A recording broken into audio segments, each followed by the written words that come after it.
ان کا تارج میر گمراہ ہو گیا، اس لیے تارج میر صاحب نے بھی ان پہ 4 تکبیریں پڑھ دی ہیں. ان کو پتا چل گیا کہ یہ لوگ تو یعنی سچائی کو قبول نہیں کریں گے.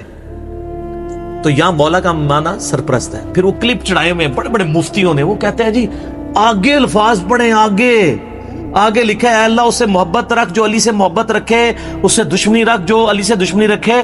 تو اس کا مطلب ہے کہ یہ مولا کا معنی تھا دلی محبوب. اور پیچھے پڑھو، پیچھے ہے النبی اولی بالمؤمنین من انفسہم. سمجھ آئی؟ جیسے وہ بریلوی کہتے ہیں اگے پڑھو، اگے صراط الذین انعمت علیہم، اسی کہنا پیچھے پڑھو، پیچھے ایاک نعبد و ایاک نستعین. قبراں نو منگنے والے نہیں، اللہ کو منگنے والے. اور اس دن صراط المستقیم، سیدھا راستہ نبی الاسلام کا. تو کچھ اگوں پڑھتے رہے، کچھ پچھوں پڑھتے رہے. سٹارٹ ہی اس سے ہوئی النبی اولی بالمؤمنین من انفسہم وازواجہ امہاتہم. سر یہ جو باتیں میں کر رہا ہوں انشاءاللہ یہ میرے جب کلپ چڑھ رہے ہیں نا قیامت تک کے لیے ان کے منہ بند ہو جائیں گے جو انہوں نے کلپ چڑھائے ہوئے ہیں جی اور مولا کا یہ معنی نہیں وہ ہے. سارے معنی میں نے بیان کر دیے. اب لوگ خود فیصلہ کریں گے کہ یہاں پہ مولا کا معنی کیا ہے. جب یہ آیت پڑھی جا رہی ہو النبی اولی بالمؤمنین من انفسہم، اور بلکہ مسند احمد میں الفاظ ہیں، ہمارے نزدیک تو وہ والا حصہ ضعیف ہے، لیکن کتنے محدثین ہیں جو اس کو صحیح سمجھتے ہیں انکلوڈنگ بریلوی دیوبندیوں کے بزرگ، کہ جب نبی اسلام نے یہ فرمایا تو سیدنا عمر نے آ کے حضرت علی کو کہا کہ آپ کو مبارک ہو، آپ تو سارے مومنین کے مولا بن گئے ہیں. تو حضرت عمر جب یہ کہہ رہے تھے کہ آپ کو مبارک ہو آپ مولا بن گئے ہیں، تو حضرت عمر کو بھی پتا تھا میں مولا ہوں. تو حضرت علی کو کہنا چاہیے تھا کہ یار مولا تو تم بھی ہو، سارے صحابہ سے محبت رکھنی چاہیے. حضرت عمر خود مولا نہیں تھے کیا؟ تھے. تو وہ علی کو کیوں کہہ رہے ہیں کہ مبارک ہو آپ تو سب کے مولا بن گئے؟ اور سر وہ یہی والے مولا بنے النبی اولی بالمؤمنین من انفسہم وازواجہ امہاتہم. لہذا میں سمجھتا ہوں کہ مولانا اسحاق رحمہ اللہ تعالیٰ کا موقف ٹھیک ہے کہ امت میں مسلمانوں کے سیاسی طور پر پولیٹیکلی گورنمنٹ لیول کے اوپر جو امت میں خلیفہ اول ہیں وہ سیدنا ابو بکر الصدیق رضی اللہ تعالیٰ عنہ علیہ السلام ہے، اور امت میں روحانی طور پر نبی صلی اللہ علیہ وآلہ وسلم کے جو خلیفہ اول ہیں وہ سیدنا علی بن ابی طالب ہے. یہی وجہ ہے کہ حضرت ابو بکر ہوں، حضرت عمر ہوں، عثمان ہوں، مولا علی سے مشورے کے ساتھ چلتے تھے، ان کو اہل البیت شمار کرتے تھے. تو یہ اپروپریٹ چیز ہے. تو باقی چوتھے خلیفہ تو خیر سارے ہی مانتے ہیں، چوتھے پہ تو آگے ویسے ہی سب کو ماننا پڑ جاتا ہے. تو علی دا پہلا نمبر بھی، علی دا چوتھا نمبر بھی، دو ہی چیز ٹھیک نے، بیک وقت چیزیں ٹھیک ہے، ٹھیک ہے. تو باقی ان معنوں میں ٹھیک نہیں ہے کہ کوئی معاذ اللہ ابو بکر عمر رضی اللہ عنہما علیہم السلام پر سب و شتم کرے یا ان کی خلافت کو غاصبانہ کہے، نعوذ باللہ. ان معنوں میں بات نہیں کر رہا. تو یہ اللہ مولا اور علی مولا میں بہت فرق ہے. ٹھیک ہو گیا. تو یہ اکثر کہتے ہیں کہ جی وہ علی مولا کہنے سے وہ جو ہے نا پھر وہ اس طرف لوگ چل پڑیں گے. تو سر وہ تو آپ اللہم صلی علی سیدنا و مولانا محمد پڑھیں گے تو وہاں تو مولانا ہے جو قرآن میں انت مولانا فانصرنا علی القوم الکافرین. تو آپ دروشی میں مولانا پڑھنا چھوڑ دیں گے؟ تو دیکھیں آپ اہل بیت کی دشمنی انسان کو کہاں تک لے جاتی ہے کہ آپ کو پھر بہت کچھ چھوڑنا پڑ جاتا ہے. تو بہتر یہ ہے کہ آپ صبح و شام تسبیح نکالا کریں، صرف ایک دفعہ کہہ لیا کریں کیا نہ میں وہابی نہ میں بابی، میں ہوں مسلم علمی کتابی. نہ ہم سو کارڈ وہابی ہیں، کوئی علمی بات کرو سے وہابی کی گالی دے دیتے ہیں، اپنے زوم میں سے گالی سمجھتے ہیں. اور نہ ہم بابوں کا دفاع کرنے والے بابی ہیں، ہم علمی کتابی ہیں. تو مولا علی ہمارے مولا ہیں جی، اور انشاءاللہ ہمیں قیامت والے دن مولا علی کے ساتھ ہماری دعا ہے اللہ تعالیٰ ہمیں ان کے ساتھ محشور فرمائے، اہل بیت کے ساتھ محشور کرے، اور مولا علی کے دشمنوں کو، ان سے بغض رکھنے والوں کو آل امیہ کے ساتھ محشور کرے جن کی وہ طرفداری کر رہے ہوتے ہیں. ٹھیک ہے، تاکہ ان کو کہتے ہیں بیان نہیں. وہ ایک اہل حدیث عالم مجھے کہنے لگے کہ یار وہ کٹر ناس بھی تھے، پھر بعد میں جب وہ چینج ہوئے 60+ ایج ہے، کہتے ہیں میں نے جمعہ پڑھایا تو میرے ماموں بھی تھے جو اہل حدیث عالم تھے. یہ اہل حدیث کا حال ہے. دیوبندی بریلوی تو بیچارے بالکل ہی گئے گزرے ہوتے ہیں علمی طور پہ، پھر بھی اہل حدیث کی اپروچ پھر بھی علمی ہے، قرآن و حدیث سے شغف ہوتا ہے. تو کہتے ہیں میں نے پہلی دفعہ زندگی میں محرم کا جمعہ فضائل اہل بیت پہ پڑھایا. تو کہتے ہیں اس میں میں نے حدیث بیان کر دی کہ علی سے محبت نہیں رکھے گا مگر مؤمن، علی سے بغض نہیں رکھے گا مگر منافق۔ تو میرا جو ماما جو عالم تھا مجھے کہنے لگا اے حدیث کتنے لکھی ہے؟ تو میں نے کہا مسلم شریف میں۔ کہنا لکھی ہوئی سی تو ضروری تو نہیں سی کہ بیان بھی کیتی جاندی، کہ اگر لکھی ہوئی تھی تو ضروری تھا بیان بھی کرتے۔ یہ سر لٹمس ٹیسٹ ہے۔ کسی جو کہتا ہے نا مجھے اہل بیت سے بڑی عقیدت ہے، نہیں نہیں ہم صحابہ کا بھی احترام کرتے ہیں اہل بیت کا، آپ اس کو ایک میسج کر دیں علی سے محبت نہیں رکھے گا مگر مومن، علی سے بغض نہیں رکھے گا مگر منافق، تو آپ اس کے رسپانس سے چیک کر لیجئے گا وہ کتنی محبت کرتا ہے۔ لیکن یہی آپ جعلی حدیث بنا لیں کہ ابو بکر عمر عثمان سے مومن ہی محبت رکھے گا اور اس سے دشمنی منافق ہی رکھے گا، آپ کو کچھ بھی نہیں کوئی کرے گا۔ آپ کسی اہل حدیث کی مسجد میں یہ وائٹ بورڈ پہ حدیث لکھ کے لگا دیں علی سے محبت نہیں رکھے گا مگر مومن، علی سے بغض نہیں رکھے گا مگر منافق، تو آپ دیکھیے گا پھر شام تک وہاں پہ گڑبڑ شروع ہو جائے گی کہ کوئی شیعہ لکھ گیا۔ اور حضرت ابو بکر کے لیے جعلی بنا کے لکھ دیں، کوئی تکلیف ہی نہیں ہوگی۔ آپ کو میں بتا رہا ہوں مینٹالٹی کیسے بنائی گئی ہے۔ تو جب جو بیماری ہوتی ہے نا اسی کا علاج ہوتا ہے۔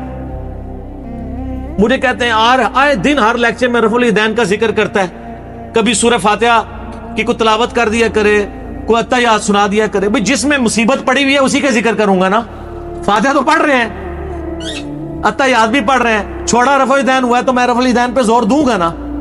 یہاں پہ بھی سنیوں نے جو چھوڑا ہوا ہے میں نے اسی کے اوپر ہی زور دینا ہے نا۔ حضرت ابو بکر عمر عثمان سے تو کوئی سنی بغض نہیں رکھتا، مسئلہ یہاں پہ ہے۔ وہ کہتے ہیں ہم انکاری تو نہیں حضرت علی کی شانوں کے، ہم کہتے ہیں انکاری کا مسئلہ نہیں ہے، آپ اقراری نہیں ہے۔ ہم کب کہہ رہے ہیں آپ انکاری ہیں؟ جتنے شد و مت سے آپ باقیوں کے لیے اقرار کرتے ہیں مولا علی کے لیے بھی کریں، ان کے اوپر بھی کانفرنسز کروائیں۔ آپ تو محرم کے چار جمعے جو ہیں شیعہ کے خلاف پڑھا جاتے ہیں، اہل بیت کے فضائل کا ذکر نہیں کرتے، اور جو زیادہ ذرا بدبخت ہیں وہ فضائل یزید پہ پڑھا دیتے ہیں۔ تو پھر اہل بیت کی باری کب آئے گی؟ خود آپ نے ان کو ان کے کھاتے میں ڈال دیا ہوا ہے۔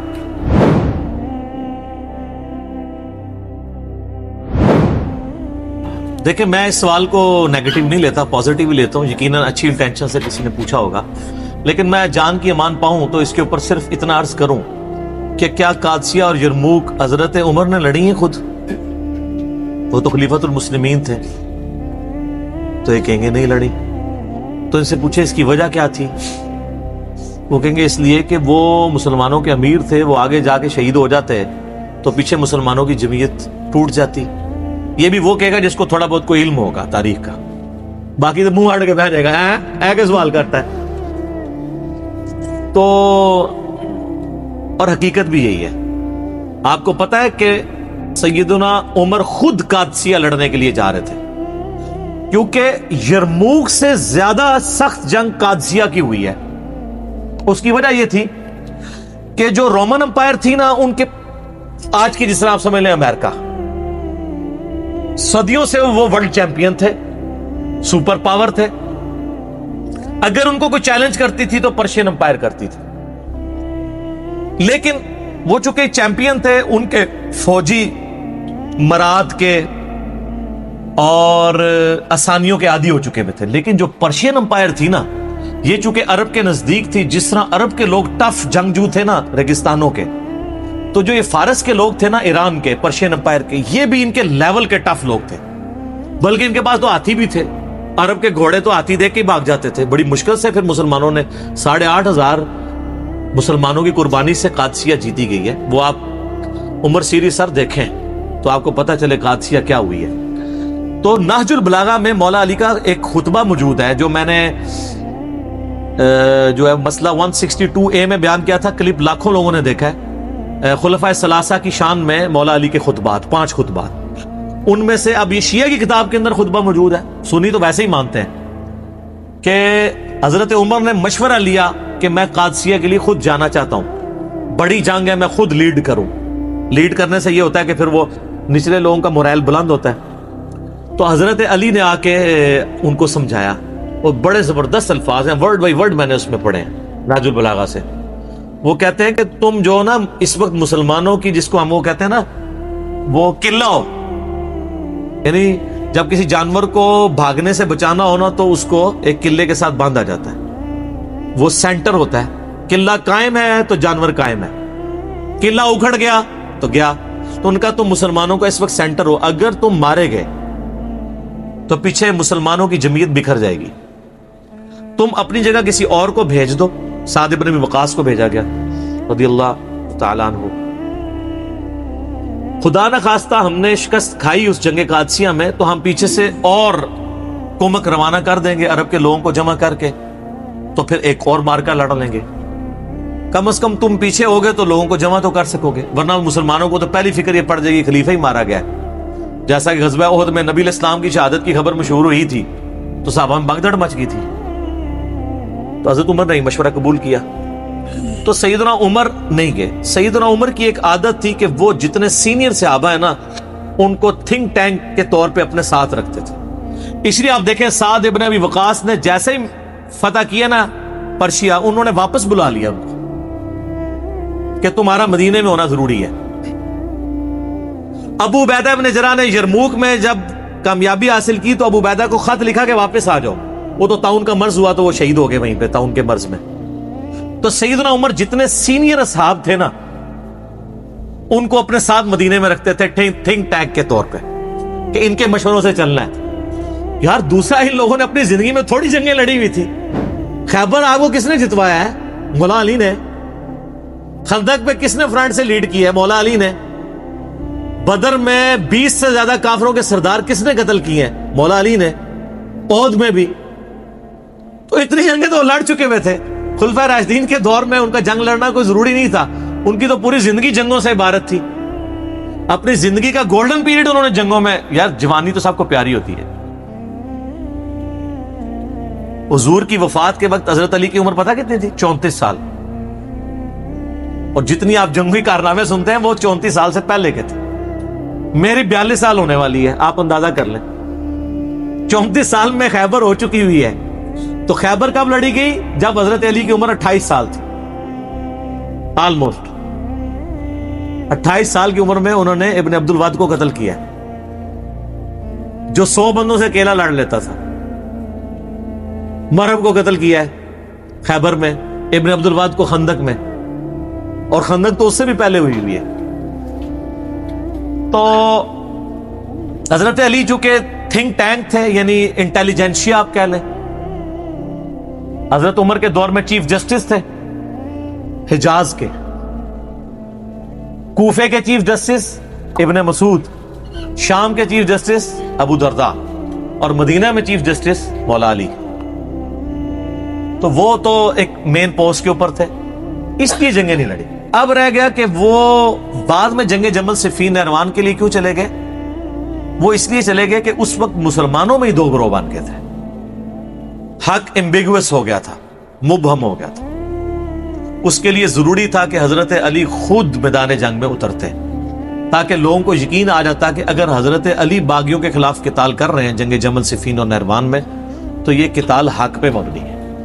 کسی کو بیچتے تو لوگوں نے کہنا تھا یار ادھر سے تو حضرت عائشہ اور طلحہ اور زبیر آ گئے ہیں رضی اللہ عنہم اجمعین وعلیہم السلام اجمعین، ادھر سے عمار ابن یاسر چلے جاتے ہیں تو لوگوں نے کہنا تھا یار وہاں تو حضور کی بیوی ہیں، اتنے جیے سے آبا ہیں، چلیں عمار ابن یاسر سیدہ عائشہ کے علاوہ باقیوں سے تو تگڑے تھے لیکن مولا علی خود جاتے تو پھر اس میں، ورنہ تو جنگ جمل ہار جانی تھی انہوں نے اگر حضرت علی خود نہ جاتے۔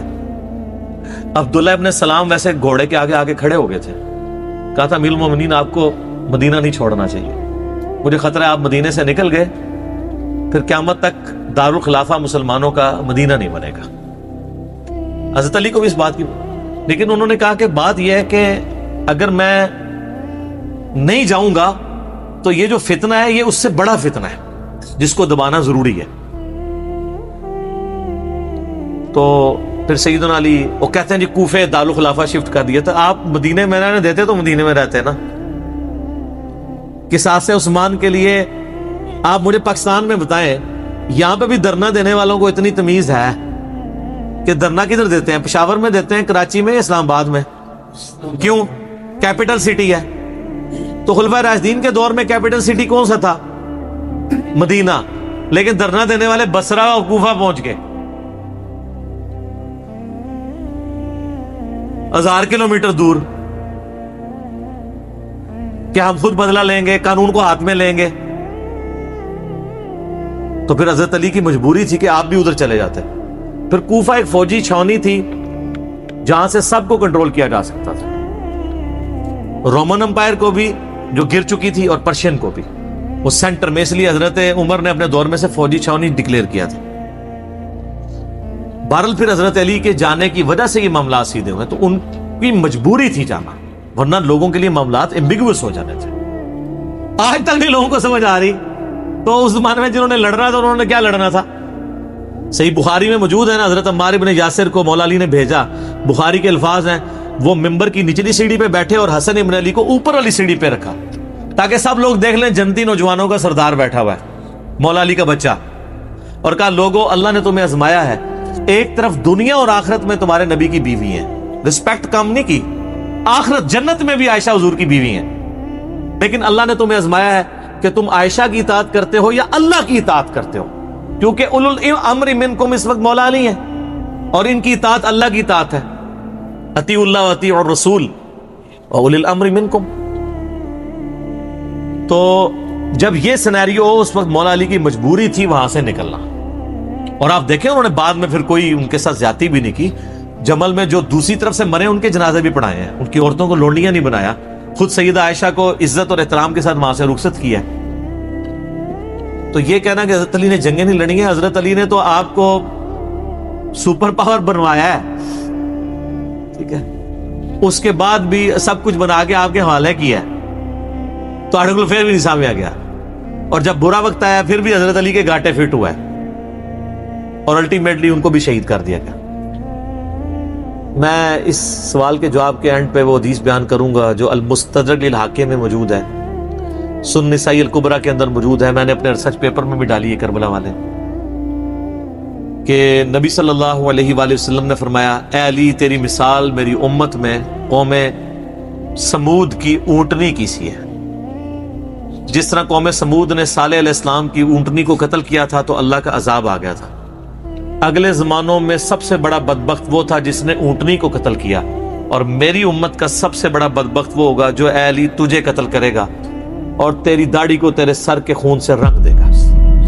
استغفر اللہ واتوب الیہ. تو مولا علی کی شہادت کے بعد جس طرح قوم سمود کی اونٹنی مری تھی تو قوم سمود پہ عذاب آیا تھا, حضرت علی کی شہادت کے بعد بھی امت پہ عذاب آیا کہ آج تک دوبارہ اسلامی نظام قائم ہی نہیں ہو سکا.